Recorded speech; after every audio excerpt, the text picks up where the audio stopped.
সাবেক বিমান ও পর্যটন মন্ত্রী প্রয়াত আব্দুল মান্নানের কন্যা ব্যারিস্টার মেহনাজ মান্নানের পক্ষে ঢাকার দোহার উপজেলার পূজা মণ্ডপগুলোতে উপহার বিতরণ করা হয়েছে।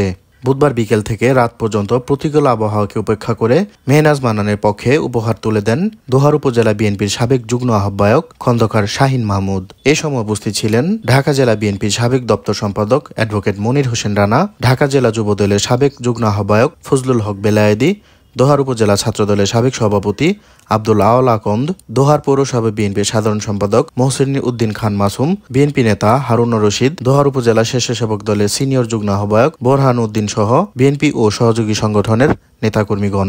মেহনাজ আবার 6 তারিখে আসবে বলছে যে ঠিক আছে, হিন্দু সম্প্রদায়ের ভাইদের একটা মেসেজ দিও। আমি যেহেতু থাকতে পারলাম না, আমি এসে ওনাদের সাথে পারলে একটা পূর্ণ মিলনই করব। মেহনাজ আপার মেহনাজ আর বলছে যে কোনো সমস্যায় যে কোনো প্রয়োজনে হিন্দু সম্প্রদায়ের পাশে থাকার জন্য আমাদেরকে